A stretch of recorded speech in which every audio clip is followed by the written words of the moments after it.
Que va-t-on penser de moi si je fais ça? Que va-t-on penser de moi si je dis ce que je pense? Qu'est-ce qu'on va penser si je m'habille de cette façon?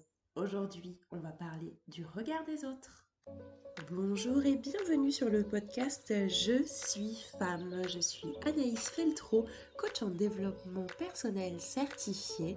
J'aide les femmes à reprendre le pouvoir de leur vie, à se créer la vie qu'elles souhaitent et à s'aimer. J'ai décidé de mettre mes compétences de coach en développement personnel au service des femmes pour leur permettre de traverser tous les changements de leur vie et surtout de reprendre le pouvoir. Oui, mesdames, nous sommes capables de grandes choses et il est temps de prendre conscience de notre potentiel, le développer et le révéler au monde. Sur ce podcast, tu verras, on va avancer ensemble vers un regain de confiance en soi.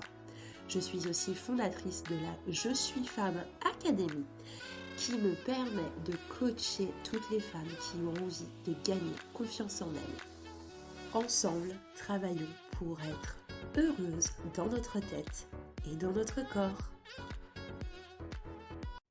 Qu'est-ce qu'on va penser de moi? Qu'est-ce que ma famille va penser de moi si je leur avoue que j'ai envie de faire des études dans l'artistique plutôt que dans quelque chose de rationnel et terre à terre comme la médecine par exemple?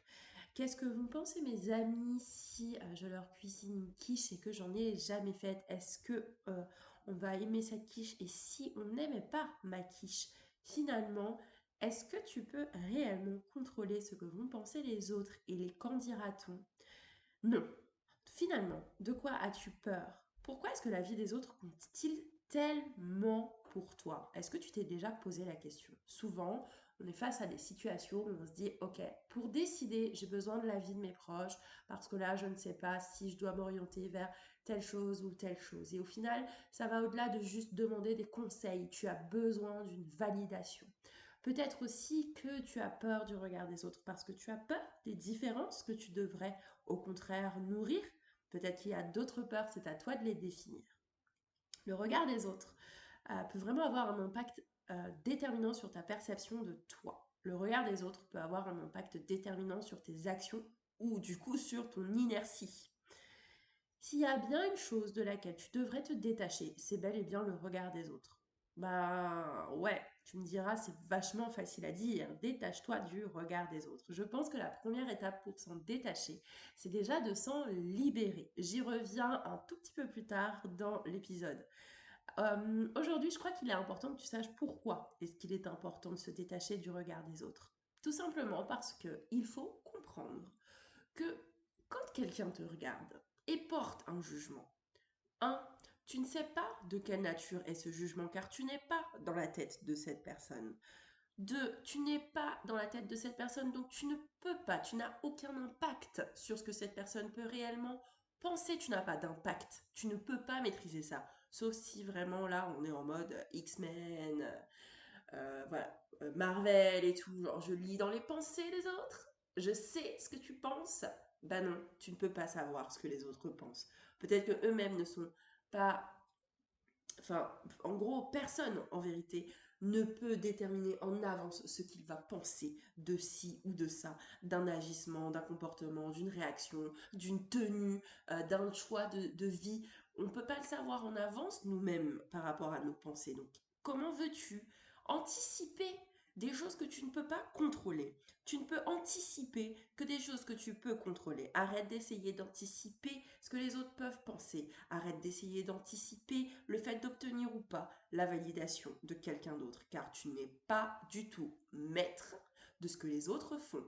En revanche, tu peux totalement décider de faire les bons choix de vie pour toi et décider que tu te regardes toi d'une manière bienveillante, que tu agis d'une manière qui te semble juste, que tu te fais tes propres avis et de laisser de côté ce que les autres peuvent bien penser, croire, en fonction de leur avis, en fonction de leur conditionnement, en fonction de leur éducation, en fonction de leurs valeurs. De toute façon, il y a 80% de chances que ces personnes-là ne soient pas sur la même longueur d'onde que toi.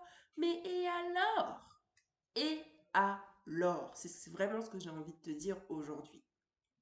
si dès que quelqu'un te regarde, tu te sens jugé, si dès que quelqu'un te regarde ou te fait la moindre remarque, tu te sens critiqué, de manière non constructive bien sûr, car certaines critiques peuvent être positives et constructives, bien évidemment, eh bien, il va falloir vraiment te poser les questions qui sont: pourquoi est-ce que tout de suite je me sens attaqué, entre guillemets, agressé par le regard des autres? Pourquoi est-ce que la vie de Pierre, Paul, Jacques, André, Aimé, Andrea va impacter la manière dont je vais m'habiller, la manière dont je vais travailler, la manière dont je vais finalement orienter ma vie? Parce que tout compte fait. On parle de la vie de qui? Et tout compte fait, on parle du jugement de qui? Si par exemple t'es invité à une soirée blanche et que t'as décidé de mettre une robe bleue, ou jaune, ou rouge, ou écrue, ou rose nacré, qu'est-ce que ça peut faire finalement? Qu'est-ce qui se passera? Il se passera rien dans les faits. Dans les faits, peut-être que quelqu'un viendra te dire: non mais attends, pourquoi t'es habillé en bleu? Aujourd'hui on avait dit en blanc. Oui, ben en même temps, si un, t'as pas de tenue blanche, tu vas pas en acheter une spécialement pour l'occasion. De deux, si t'aimes pas mettre la couleur blanche, pourquoi te forcer juste pour cette occasion? Là où je veux en venir, c'est que tu dois être toi, mais tu dois surtout t'accepter à part entière. Deuxièmement, là où je veux en venir aussi, c'est que tu ne dois pas ignorer le regard des autres parce que ce n'est pas possible de l'ignorer. Tu dois par contre l'accueillir, l'accepter.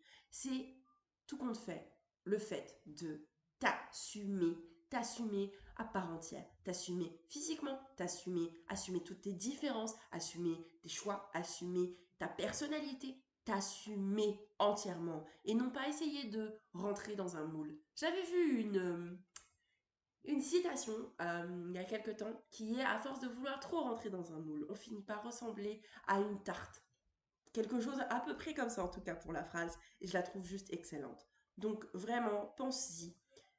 Qu'est-ce que tu perds? Pour moi, il faut que vraiment tu te poses cette question-là. Qu'est-ce que ça te coûte de porter autant d'attention, en tout cas, au regard des autres? Qu'est-ce que tu perds? Parce que tout compte fait, quand tu portes autant attention au regard des autres, tu ne gagnes rien. Tu n'orientes pas spécialement ta vie dans la direction où tu souhaiterais l'emmener. Je ne sais même pas si la phrase que je viens de dire est vraiment française, mais c'est pas grave, je pense qu'on saisit quand même l'idée. Qu'est-ce que ça te coûte?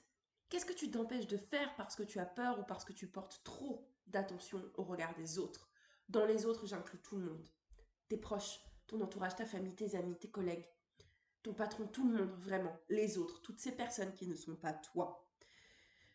Je te conseille fortement de comprendre que le regard des autres peut être aussi positif. Pourquoi est-ce que tout de suite penser que le regard sera négatif? Parce que finalement, je crois que le pourcentage de personnes qui ont un regard négatif sur les autres est vraiment moindre par rapport à ceux qui vont plutôt te regarder avec admiration. Tu ne sauras même pas le voir que la personne te regarde en fin de compte avec admiration parce que tu ne vas pas poser la question, tu n'iras pas lui dire qu'est-ce que tu penses, tu vas préférer interpréter, t'inventer un scénario qui n'existe pas en te disant: si je fais ça, un tel va me juger négativement de telle ou telle ou telle manière, alors que en fait tu ne sais pas, tu ne lis pas dans l'avenir, donc jusqu'à preuve du contraire, tant que tu n'as pas essayé ou que tu n'as pas posé clairement la question à la personne et que tu resteras dans tes suppositions, il est certain que tu penseras toujours que tu es jugé négativement.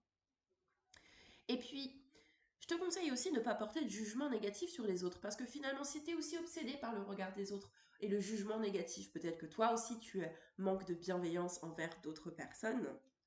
Et puis, bien sûr, renforce ton image de toi, ton estime pour toi, parce que il est temps que tu puisses t'admirer suffisamment, te respecter suffisamment pour comprendre que quand les autres te voient, ils ressentent peut-être premièrement de l'admiration et deuxièmement du respect pour toi. Allez, rendez-vous au prochain épisode. Hey hey! J'espère que l'épisode t'a plu. J'ai hâte de te retrouver la semaine prochaine pour la suite. En attendant, j'espère que tu vas pouvoir prendre conscience de ton potentiel et décider de prendre confiance en toi pour reprendre le pouvoir de ta vie, te créer la vie que tu souhaites car tu la mérites et vivre heureuse dans ta tête, dans ton corps et par-dessus tout t'aimer, donne-toi une grosse dose d'auto-amour et pense aussi à t'abonner au podcast pour ne pas rater les prochains épisodes. Tu peux aussi nous mettre 5 étoiles si le contenu t'a plu et n'hésite pas à laisser un commentaire, à donner ton avis et à poser des questions, je suis prête à te répondre. Tu peux aussi me contacter sur les réseaux sociaux, tu trouveras le lien dans la description du podcast.